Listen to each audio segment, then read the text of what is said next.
this Dr. Faustus, when we go and read this text, we've been reading this text. We need to see the kind of setting of the drama, और कैसे पहले तो हम जब तक जियोफ्री चौसर का पढ़ रहे थे प्रोलोग द कैंटरबरी टेल्स के इंट्रोडक्शन, तो हमने देखा कि पोइट्री जो थी वो बहुत ही फेमस यानर था, ठीक है। और हमने देखा कि इसका जो रूट्स हैं वो ओरल ट्रेडिशन से जुड़े हैं, क्योंकि ओरल ट्रेडिशन जो है वो ही म्यूजिक का एलिमेंट लेता है, और म्यूजिक एक एसेंशियल एलिमेंट है रिदम इन पोइट्री, क्योंकि वो मेमोरेबल होती है, वो it is easy to remember the lines of verse in comparison to prose. तो जब हम देखते हैं एक प्रॉपर जो सेटिंग इंग्लिश लिटरेचर में ड्रामा की बिगिन हुई, वो एकदम से नहीं हो गई ना। तो सबसे पहले क्या होता था चर्च में, जो हमने देखा वहां पे कि कुछ मिरेकल और मिस्ट्री प्लेस को परफॉर्म किया जाता था, जहां लैटिन लैंग्वेज होती थी, और चर्च के अंदर ये जो परफॉर्मेंसेस होते थे कंप्लीटली रिलीजन जो कंट्रोल्ड में था, ये प्लेस का इनेक्टमेंट। फिर हमने देखा कि एक वो इफ यू रिमेम्बर, हमने कहा कि 4 साइकिल्स थे मिस्ट्री प्लेस के, जो कि जुड़े हैं क्राइस्ट की ही लाइफ एक्सपीरियंस के साथ, ठीक है। फिर हमने कहा मोरालिटी प्लेस जो हैं उभर के आते हैं एज अ प्रॉपर प्ले। तुम सबको मोरालिटी वर्ड पता है, जो डायडेक्टिक है, जो अच्छी शिक्षाएं देती हैं। और ये जो मोरालिटी प्लेस होते थे, इनमें क्या होता था, बाइबल से जो है स्टोरीज लेते, जो मिरेकल और मिस्ट्री प्लेस में होता था कि बाइबल की स्टोरीज थी, मोरालिटी प्लेस में वो हो गई थे पर्सोनिफाइड कैरेक्टर्स होने लग गए थे मोरालिटी प्लेस में। पर्सोनिफाइड मतलब जैसे हमने कहा पर्सोनिफिकेशन होती है पोएम्स में, प्लेस के कैरेक्टर्स पर्सोनिफाइड थे। पेशेंस एक कैरेक्टर का नाम होता था, जैसे हम अभी हम पढ़ेंगे, डॉक्टर फॉस्टर्स में भी पढ़ेंगे, 7 डेडली सिंस जो हैं ह्यूमन फॉर्म में आते हैं। और जैसे किसी कैरेक्टर का नाम गुड एंजल होता था, किसी का बैड एंजल।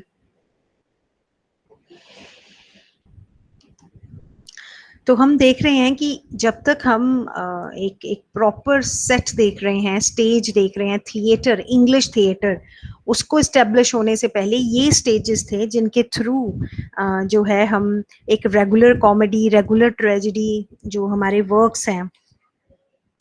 पहली इंग्लिश कॉमेडी जो बहुत फर्स्ट जिसको रियल कॉमेडी माना जाता है वो रॉयस्टर डॉयस्टर है, ROISTER DOISTER 1550 में निकोलस ओडाल ने लिखी थी, UDALL निकोलस ओडाल, है ना। ऐसे ही जो फर्स्ट ट्रेजेडी थी वो गॉरबोडक ने लिखी थी, सॉरी गॉरबोडक तो ड्रामा का नाम है ट्रेजेडी का, थॉमस नॉर्टन ने 1561 में।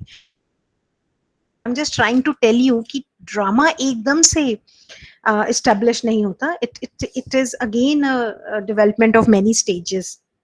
तो ये सारे जब आप विलियम शेक्सपियर को रीड करते हैं, इनके प्रेडिसेसर्स हैं ये सारे मेन यूनिवर्सिटी विट्स। जब हम विलियम शेक्सपियर की बायोग्राफी पढ़ते हैं, वी कम टू नो कि एलिमेंट्री स्कूल तक एजुकेटेड थे सिर्फ, जिसको हम प्राइमरी एजुकेशन आज की भाषा में 5वीं कक्षा का जो ज्ञान है, that is what he had. ये लोग जो थे, ये लोग से मेरा मतलब है क्रिस्टोफर मार्लो, जो इनका ग्रुप था जो यूनिवर्सिटी में पढ़े थे उस टाइम। मैं उन सभी जो इनको क्या कहते हैं, यूनिवर्सिटी विट्स, WITS, ये ग्रुप ऑफ राइटर्स हैं, those who got education from university at that time. तो मैं कुछ नाम ले रही हूँ, जैसे John Lyly, JOHN, John Lyly, LYLY, Thomas Kyd, KYD, George Peele, PEELE, Robert Greene, GREENE, Christopher Marlowe, जिनका तो हमें ये प्ले ही है डॉक्टर फॉस्टस, और एक है टॉमस नैश। सबसे ज्यादा बच्चे इन सभी राइटर्स में से जॉन लिली और क्रिस्टोफर मार्लो जो हैं एक स्पेशल इम्पोर्टेंस रखते हैं, और उनका इन्फ्लुएंस भी दिखता है बाद के राइटर्स पे बहुत सारा।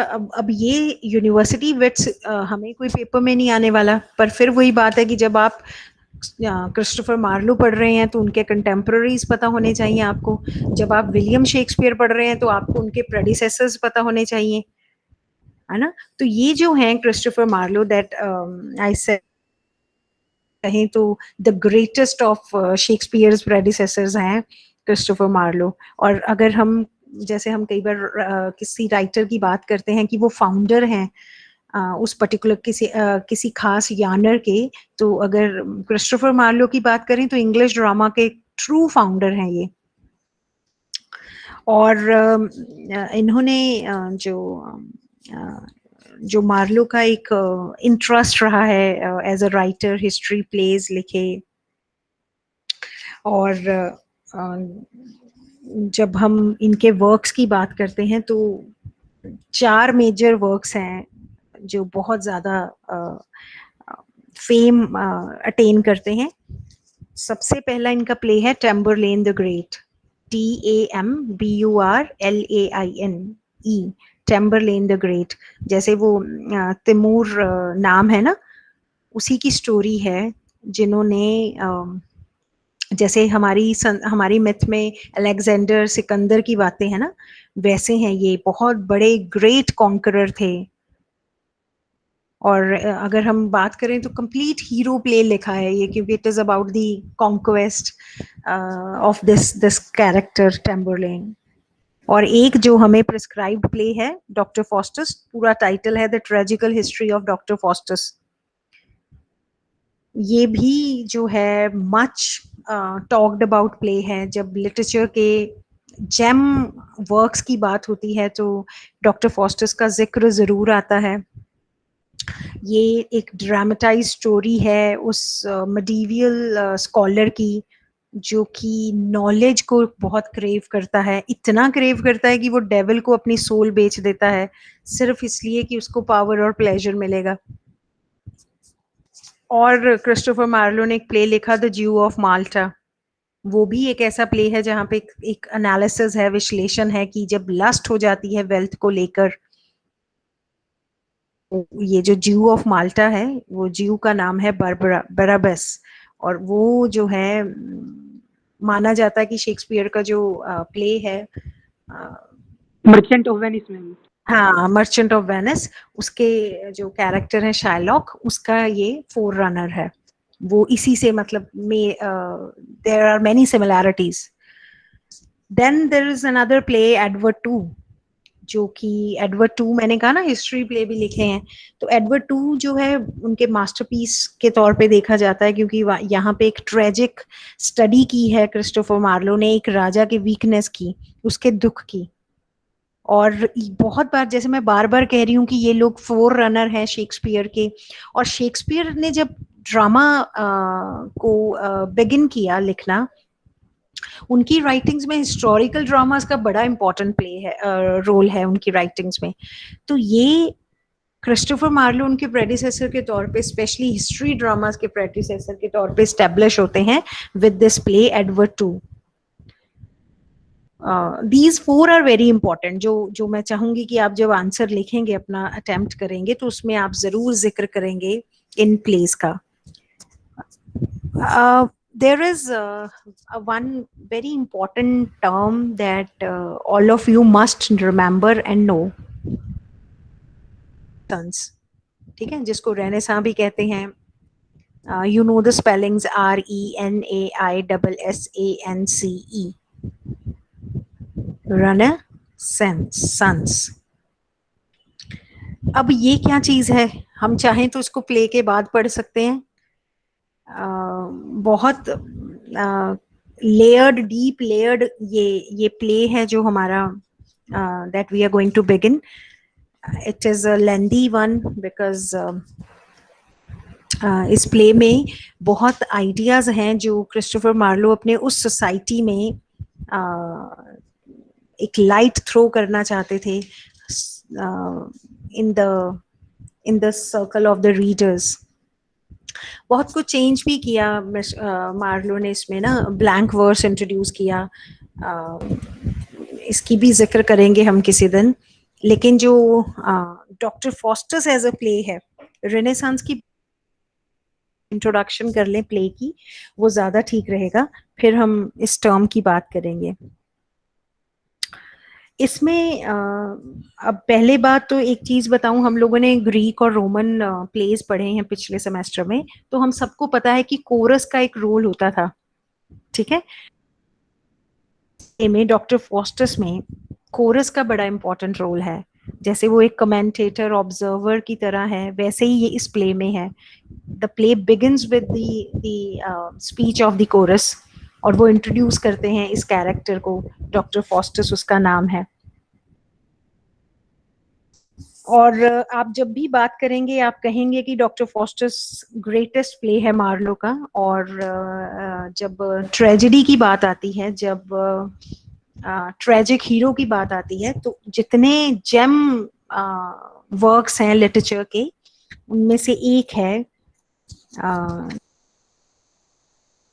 बहुत सारे क्रिटिक्स हैं जो ये मानते हैं कि ये जो प्ले है ना, ये एक इंस्पायर्ड हो सकता है, पहले भी एक लेजेंड है, एक कहानी चली आ रही है जिसमें ये माना गया था कि एक सुपरनैचुरल पावर अटेन करने के लिए अपनी जो सोल है वो डेविल को सेल कर दी थी। ये 16th सेंचुरी के नाम में कहा गया है कि एक पर्सन होता था डॉक्टर फॉस्टर्स के नाम से ही। So these are all observations by different critics. तो जर्मन में लैंग्वेज में एक बुक आती है, फॉस्ट बुक। उसको जब हम जर्मन लैंग्वेज में देखते हैं, it is spelled as FAUSTBUCH। इस बुक में, ये 1587 की बुक है, और ये माना जाता है कि जितने एक्सपीरियंसेस और एडवेंचर्स हुए इस इंसान के, डॉक्टर फॉस्टर्स के, वो इसमें कैप्चर्ड हैं। इसको अंग्रेजी में ट्रांसलेट किया जाता है 1592 में। टाइटल दिया जाता है the history of the damnable life, जो डैम हो गई ना, DAMN, damnable life and deserved death of doctor John Faustus. अब सब यही कह रहे हैं कि सबने, जो क्रिटिक्स हैं, कि क्रिस्टोफर मार्लो ने इन्हीं जो वर्क्स हैं या लेजेंड्स हैं, इन्हीं से अपना ये जो, क्योंकि होता है ना कि सोर्स क्या है प्ले का। शेक्सपियर के प्लेस भी आप पढ़ते हैं तो आप देखते हैं कि बहुत ज्यादा जो इन्फ्लुएंस है उनपे, हैवी इन्फ्लुएंस सेनेका जैसे राइटर्स का है उनकी ट्रेजेडीज पे। तो ऐसे ही सब राइटर्स पे इन्फ्लुएंस, सोर्स तो लेते ही है ना वो। कुछ कहते हैं कि गटे ने एक वर्क लिखा, गटे का ड्रामा था, GOETHE, राइटर, जर्मन राइटर हैं ये, और GOETHE, और इनकी जो वर्क है, मतलब इट इज क्लियर कि वहीं से ये आइडियाज जो हैं, जो इस प्ले का हिस्सा बने, वो इस बुक से, फर्स्ट बुक से ही ड्राइव है। तो सोर्स ऑफ द प्ले ज्यादातर क्रिटिक्स इसी को मानते हैं। जो डेट है इस प्ले के लिए, that is not very clear, क्योंकि कुछ लोग मानते हैं कि या तो ये प्ले जो है टेम्बरलेन के बाद है 1588 या 89 में, कुछ इसको 1592 में कहते हैं। So this is very confusing कि इस पे एक कॉमन थॉट नहीं है इस डेट के लिए जो इस वर्क के साथ जुड़ी हो। जैसे मैंने अभी कहा तुम लोगों को 10 मिनट पहले कि बच्चे, हम लोगों को it is important to understand miracle plays, morality plays, mystery plays क्या थे ये। जब एक प्रॉपर ड्रामा आता है उससे पहले का ये क्यों है पार्ट। सो हमें समझ आ रहा था कि आम लोगों को कुछ एंटरटेन, कुछ अच्छी शिक्षा, मॉरल वैल्यूज इम्बाइब करने के लिए ये सब चर्च का एक अच्छा ढंग था। और फिर वो कैसे धीरे धीरे चर्च से बाहर आया और वो ड्रामा का फॉर्म हो गया। डॉक्टर फॉस्टर्स डेफिनेटली, अगर हम यानर की बात करें तो वो किस किस्म के प्ले की बात आती है, एक मोरालिटी प्ले है। राइट एक ऐसा मोरालिटी प्ले जो जो मॉरल वैल्यूज सिखाता है, अ, ऐसा। और वो हम आने वाले दिनों में जब हम इसकी स्टोरी को डिटेल में करेंगे तब हम समझेंगे कि क्या कोई सिन हुआ, पुअर बार्गेन हुआ, डॉक्टर फॉस्टस से क्या था जिससे ये इतनी ग्रेट ट्रेजेडी बनी। So what was the reason behind that. और इसीलिए हम इसी प्ले के कॉन्टेक्स्ट में पढ़ेंगे रेनेसांस, क्योंकि रेनेसांस एक ऐसी थॉट है जो फ्रेंच वर्ड से लिया है ये वर्ड, जिसका मतलब होता है पुनर्जागरण। तो कहाँ से आया पुनर्जागरण? मिडीवियल एज, जब तक हम पहले टाइम पढ़ रहे हैं 14th सेंचुरी तक सब आइडियाज थे, चर्च, एवरीथिंग। लेकिन उसके बाद कुछ ऐसा हुआ यूरोपियन हिस्ट्री में कि कुछ इटली से, और उनको जहां जगह मिलती है यूरोप में वो बसते हैं वहां पे। तो जहां जहां वो अपनी नॉलेज लेके जाते हैं वहां वहां ये जागरण, ये जो पुनर्जागरण आता है, ये जो रीबर्थ आता है नॉलेज का, that created stir in the minds of the human mind. God, church, ये सब सेंटर ऑफ यूनिवर्स था। God was the centre of universe, everything revolved around God.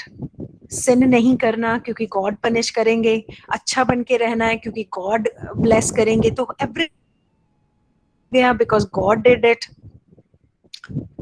ये ऐसा है बिकॉज गॉड प्लान्ड इट। तो यहाँ पे जब लोग नॉलेज और देखी उन्होंने, मतलब अभी तक तो वो जो चर्च, पोप और फ्रायर्स और क्लर्क्स और मंक्स इनकी बातें कर रहे थे, कहाँ ये ऐसे स्कॉलर्स आ गए जो अपनी अपनी बुक्स की नॉलेज इनके साथ शेयर करने लग गए। Then they real human values होती हैं कुछ।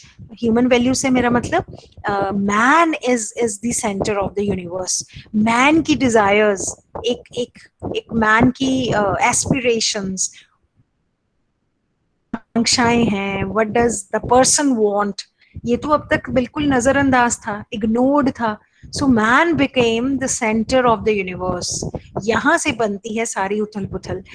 इसी कॉन्टेक्स्ट में इसको बहुत डिटेल में करेंगे रेनेसांस को हम, ऐसे नहीं कि हम एक ही 2 मिनट की बात करेंगे। लेकिन मैं इसको यहाँ जिक्र इसलिए कर रही हूँ क्योंकि डॉक्टर फॉस्टर्स को पाएंगे जब तक आपके पास ये बैकग्राउंड नहीं होगा। क्योंकि इससे पहले तो everyone talked about morality, everyone talked about कि सेल्फ ग्रेटिफिकेशन नहीं करना है, ये तो गलत है। और है जो बहुत बहुत बड़ा स्कॉलर दिखाया है इस प्ले में।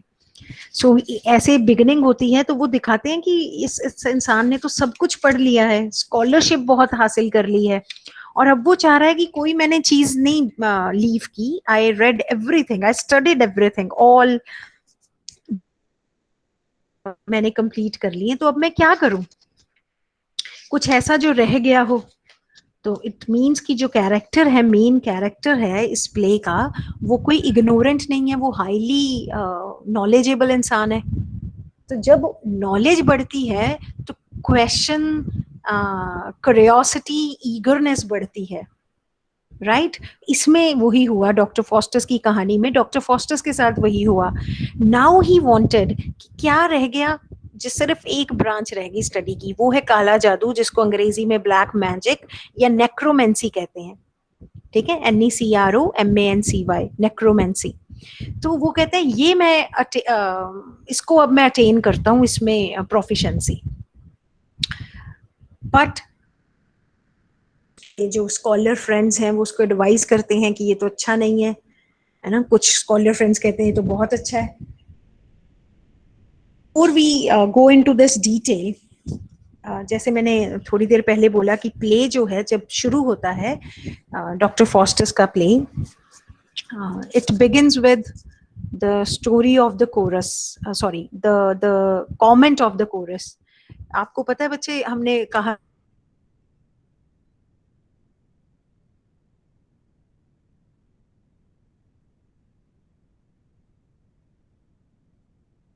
में बात कर रहे थे कि प्ले की शुरुआत में कोरस जो है, तो जब प्ले बिगिन होता है डॉक्टर फॉस्टर्स, बिगिनिंग में ही कोरस का स्पीच है। कोरस एंटर होता है स्टेज पे और वो प्ले का थीम ऑडियंस के सामने रख रहे हैं। वो बताते हैं कि जो ड्रामेटिस्ट हैं वो यहाँ पे ना तो वॉर की बातें कर रहे हैं, क्योंकि हमें पता है कि पहले उन्होंने टेम्बरलेन लिखा है का प्ले लिखा है ना, या फिर जो नॉर्मली प्लेस का जो एक सब्जेक्ट मैटर होता था वो यहाँ वॉर होता था, या रॉयल कोर्ट्स में जो लव है उसके रिलेशनशिप से रिलेटेड, है ना, या कोई बहुत ही ब्रेव डीड्स की बात, ऐसा कुछ नहीं है। कोरस आके बताता है कि ये जो प्ले है ये डील करता है फॉस्टर्स के फॉर्चून्स, वो गुड थे बैड थे वो सारे उसी की बात करते हैं। तो हमें फिर यही सब बताते हैं। कोरस मतलब एक कनेक्टिंग वे की तरह ऑडियंस को कनेक्ट कर रहे हैं इस मेन कैरेक्टर के साथ। तो इसी स्पीच में, कोरस की स्पीच में ही ऑडियंस को बताया जाता है कि ये जो फॉस्टस है ये जर्मनी में बॉर्न हुआ, बहुत ही लो फैमिली से था, और इसको विटनबर्ग नाम के शहर में इसको ब्रॉट अप किया गया इसके रिलेटिव्स के द्वारा ही। लेकिन इसको इतनी इंक्लिनेशन इसके अंदर नॉलेज की थी कि ये बहुत बड़ा विद्वान स्कॉलर बना, बहुत ज्यादा नॉलेज गेन की। दो ब्रांचेस में इसका मेन नाम था, किसमें? डिविनिटी और थियोलॉजी। क्या होती है थियोलॉजी? थियोलॉजी वो ब्रांच होती है, स्टडी होती है जहाँ पे गॉड की स्टडी है, रिलीजन, ये सब पढ़ाया जाता है। ठीक है, तो ये ऐसी फील्ड्स में इसकी जो है स्कॉलरशिप है। पर मैं जैसे वो एक लेसन्स होते हैं ना, वो यहाँ एक बहुत बड़ा लेसन इस इंसान से हमें मिलता है, इस कैरेक्टर से, कि जब आप प्राइड ले लेते हैं ना अपनी नॉलेज का, अपनी लर्निंग का, फिर आप भूल जाते हैं कि महत्वाकांक्षा और आकांक्षा में बहुत बारीक फर्क है। अगर ये फर्क नहीं समझा जाए तो डाउनफॉल लाजमी है, डिटीरियोरेशन इनएविटेबल है, पतन लाजमी है। और इसीलिए ये जो कैरेक्टर है इसका ट्रेजिक फॉल की बात एज अ डिस्कशन बहुत पूछी जाती है। मतलब बहुत बार एक क्वेश्चन जो रिपीटेड फॉर्म में आता है वो है the cause of the tragedy of this scholar. ठीक है, तो ये जो इंसान है, नॉलेज और लर्निंग तो बहुत है इसके पास। what what he did was he tried to overreach himself। Over reach जो कर सकता है ना, मतलब जैसे मैंने अभी कहा, यहाँ ना जब ये स्पीच चल रही होती है तो बहुत सारी एल्यूजन्स जिक्र करते हैं कोरस। मैंने एल्यूजन शायद बताया हो तुम लोगों को, दो वर्ड्स हैं इंग्लिश में, एक ए के साथ एल्यूजन, एक आई के साथ एल्यूजन। जो आई वाला है वो तो भ्रम होता है, डिसएल्यूजनमेंट होती है, वो नहीं है। जब लिटरेचर में किसी और इंसान, किसी और लिटरेचर मतलब किसी टेक्स्ट में किसी और प्लेस, इवेंट, पर्सन का रेफरेंस दिया जाता है, उसको एल्यूजन कहते हैं, with a double L U S I O N. बहुत ज्यादा एल्यूजन्स यूज करते हैं राइटर्स, आप शेक्सपियर के प्लेस में भी देखेंगे, यहाँ भी आप देखेंगे। मिथ्स से जो पुरानी मिथ्स है ना, वहां से कुछ कैरेक्टर्स को कोट करते हैं। कोरस यहाँ पे कोट करते हैं, इकैरस नाम के एक कैरेक्टर की बात करते हैं, ICARSUS। वो उन पे अटैक हुआ इकारस पे, तो उन्होंने क्या किया, वैक्स के विंग्स लगा लिए, वैक्स के विंग्स लगा के ऊंचा उड़ दिए वो, और कहाँ पहुंच गए? सन के पास। मतलब दिस इज मिथ।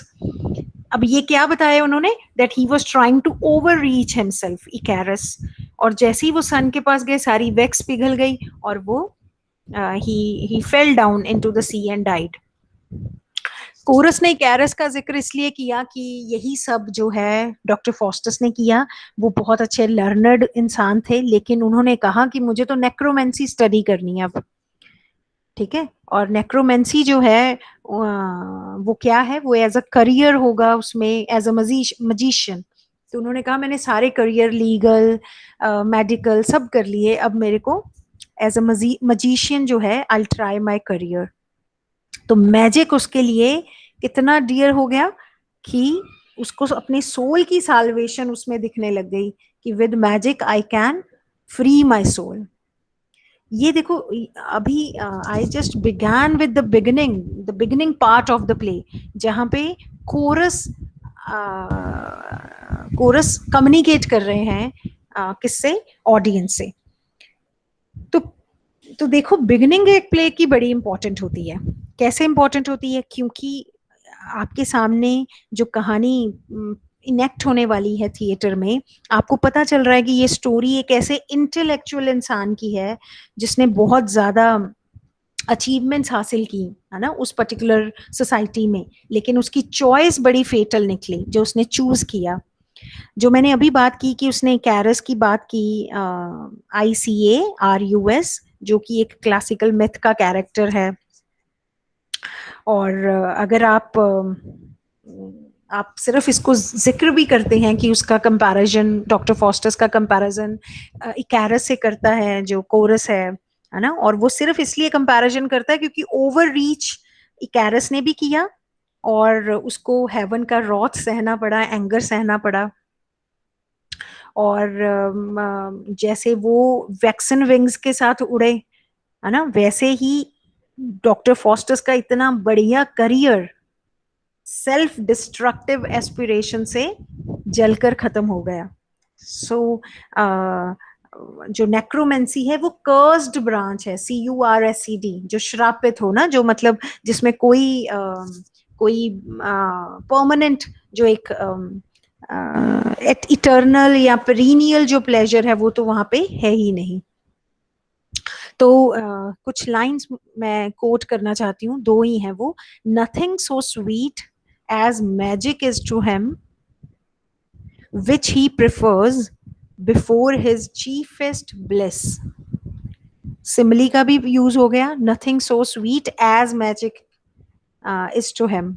तो मैजिक जितना तो उसको कुछ पसंद नहीं आया, विच ही प्रिफर्स, मैजिक को उसने प्रिफर किया before his chiefest bliss, you know the blessing, the gifts जो हो सकती हैं, उसको लगा यही सबसे बेस्ट है। तो डेट मीन्स जो मैं बार बार आप लोगों से कह रही हूँ रजे, कोरस की जो किसी भी प्ले की बिगिनिंग है ना, वो वैसे भी इम्पोर्टेंट होती है। और यहाँ पे कोरस का रोल आपके लिए बड़ा इम्पोर्टेंट है एज अ स्टूडेंट समझना, है ना, क्योंकि वो सीधा सीधा ऑडियंस को रीच कर रहा है। और वो कोरस ही है जो बताता है कि कुछ ऐसी हम ऑडिशियस होता है ना, जो ब्रेवरी से भरी होती हैं डीड्स, AUDACIOUS, तो हम उनकी तो बात कर ही नहीं रहे हैं, है ना, हम बात कर रहे हैं फॉस्टर्स के फॉर्चून्स, वो चाहे गुड थे बैड थे। और यहाँ पे एक बड़ी नई नई चीज जो राइटर ने की, क्रिस्टोफर मार्लो ने, वो की कि बहुत ही काइंड वे में वो अपील करते हैं ऑडियंस से कि आप बड़े पेशेंट जजमेंट्स देना हमें, यू नो, कि ऐसे एकदम से जज मत करना हमारी स्टोरी को। पेशेंट जजमेंट, ये टर्म यूज करता है कोरस, पेशेंट जजमेंट्स। किससे? ऑडियंस की पेशेंट जजमेंट्स के लिए, कि आप जरूर इसको अपलॉड करेंगे। और कोरस जो है डेफिनेटली एक नया सब्जेक्ट मैटर जो है वो लेके आता है। तो जो ये नया सब्जेक्ट मैटर है, ये कैरेक्टर क्या है हमारे सामने, नैरेटिव चलेगा अब फॉस्टर्स की लाइफ का। और जो जो एक एक्सप्रेशन यूज करता है chorus, the fruitful plot of scholarism graced. Scholarism की तो सिनोनिम था डॉक्टर फॉस्टर्स, उस टाइम पे इतना लर्नेड था, है ना। और यहाँ पे जब ग्रेस्ड वर्ड, ग्रेस्ड जैसे वर्ड्स यूज करते हैं, ग्रेस जो है रजे, आप सबको पता है ग्रेस किसके लिए यूज होता है, लेकिन ग्रेस्ड यहाँ पे इस इंसान की, डॉक्टर फॉस्टर्स की स्कॉलरशिप और जो एक इन डेप्थ एनालिसिस का चाव है ना, उसको दिखा रहे हैं कि ये एक ब्लेसिंग है। जो ब्लेसिंग ऐसे ही नहीं मिलती, आप नॉलेज सिर्फ पढ़कर नहीं ले सकते, आप जब तक गहनता से किसी चीज को पढ़ते नहीं है, आप ग्रेस्ड स्कॉलर नहीं बनते। तो वो इंसान था, you know. But this is important for us to understand the beginning of the play.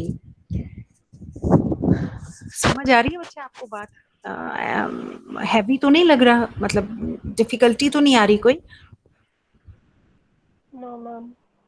ठीक है। Do you want me to continue and talk about the first scene, or you wanted to continue from tomorrow? हम अगर चाहो तो हम summarise कर लेते हैं एक सीन।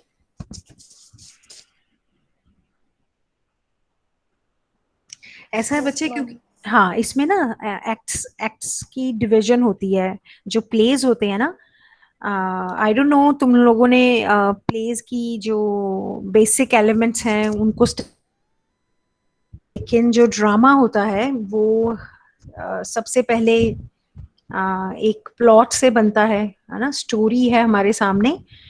स्टोरी तुम लोगों को पता ही है, जैसे हम नॉवेल्स की डिस्क्रिप्शन में करते हैं, या हमने पिछले साल की होगी, सॉरी पिछले सेमेस्टर में बात की होगी। तो प्लॉट इज वेरी इंपॉर्टेंट, है ना। प्लॉट क्या है? Connectedness between the scenes, between the acts.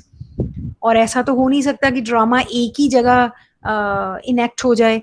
Drama में बहुत सारे सीन्स होते हैं, प्लेसेस का कई बार डिफरेंस हो जाता है, तो इसका मतलब एक्ट्स में डिवाइड किया गया उसको, ताकि वो सेक्शंस में बट जाए और वो स्टोरी भी अच्छे से ऑडियंस को या रीडर्स को समझ आ जाए। प्लॉट इंपॉर्टेंट है। प्लॉट तभी अच्छा होता है जब वो आपस में कनेक्टेड हो, सारे सीन्स एक्ट्स एक ऑर्गेनिक यूनिटी की तरह हो। दूसरी इंपॉर्टेंट चीज है कि कैरेक्टर्स कन्विंसिंग हो। ऐसे ना लगे कैरेक्टर की वो कंप्लीटली ड्रॉ ना किए गए हों, है ना, लाइफ लाइक ना हो, प्लॉसिबल ना लगे, तो कैरेक्टर्स में भी वो बात नहीं।